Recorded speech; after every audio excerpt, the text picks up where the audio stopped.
There have been ongoing questions regarding former President Donald Trump's past associations with the late financier Jeffrey Epstein. Some critics allege that efforts to redact certain names in publicly released documents may limit the scope of public understanding about individuals connected to the case. They argue that fewer disclosed names could shape perceptions about the scale of the broader network linked to Epstein. Public records have previously documented social interactions between Trump and Epstein in the 1990s and early 2000s, though Trump has stated that he distanced himself from Epstein and has denied any wrongdoing. Separately, Democratic lawmakers recently visited the residence of businessman Les Wexner, a former associate of Epstein, seeking clarification about financial relationships and any relevant knowledge he may have. Observers note that understanding Wexner's role could provide additional context regarding financial connections within Epstein's network. The situation also intersects with reported political disagreements involving Pam Bondi and Thomas Massie, though details of those discussions continue to develop. Analysts suggest that obtaining on-the-record statements from individuals connected to the case may help clarify outstanding questions as investigations and public disclosures continue. The House Oversight Committee, members of it, are going to Ohio tomorrow to speak to the former CEO of Victoria's Secret. That's Les Wexner. His name had been in the files, was redacted in one piece, then unredacted last week after Thomas Massie had called it out. He had a long financial and personal relationship with Jeffrey Epstein. He's denied wrongdoing. What information are you hoping to gain from him in this deposition? What was his financial relationship with Jeffrey Epstein?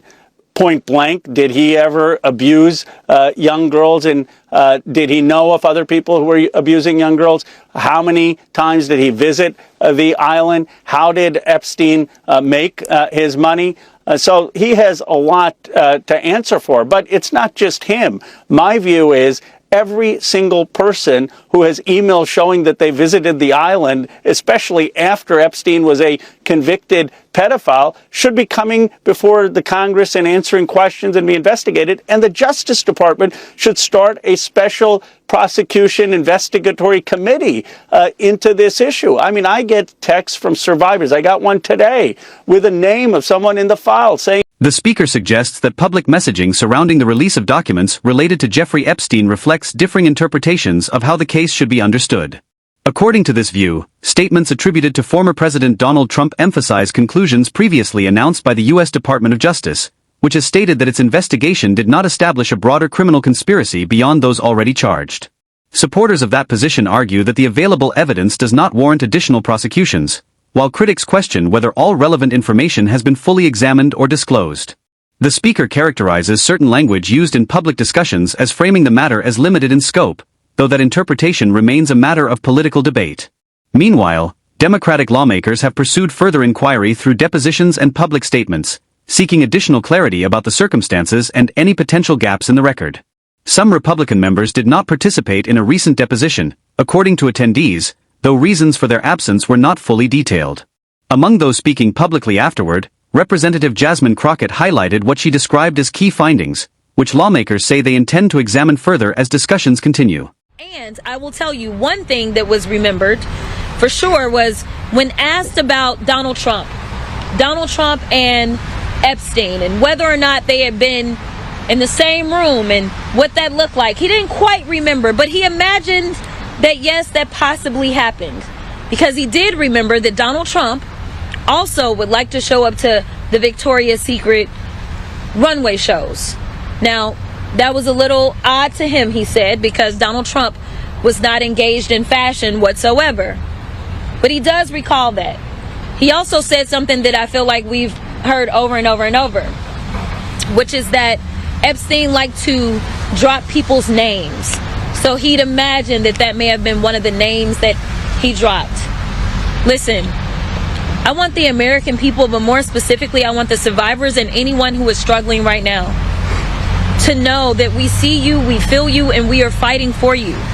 We will not stop.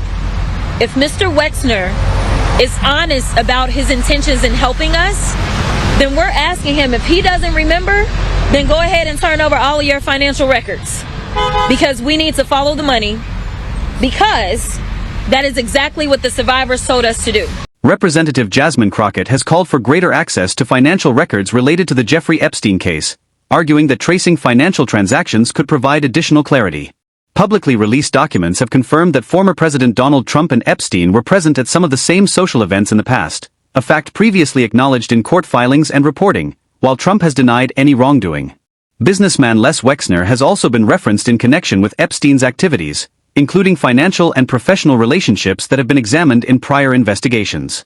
Some observers note that Wexner's recent statements have drawn attention because they did not include an explicit defense of Trump, though motivations behind that approach remain speculative. Meanwhile, discussions have continued among lawmakers, including comments from Thomas Massie and Dave Min, regarding document redactions and participation in related proceedings. These developments reflect ongoing political debate over transparency and accountability as further details are reviewed. It is very frustrating the fact that there are no Republicans here today. I wish there were Republicans because sex trafficking should not be a D versus R issue. It should be a bipartisan issue. Everybody should be invested in finding the truth right now. And the fact that we've had so little cooperation from the Republicans on the House Oversight Committee, that the DOJ has actively tried to obstruct this investigation, that is shameful, and it will go down as a permanent mark on the records of people like Pam Bondi and Donald Trump.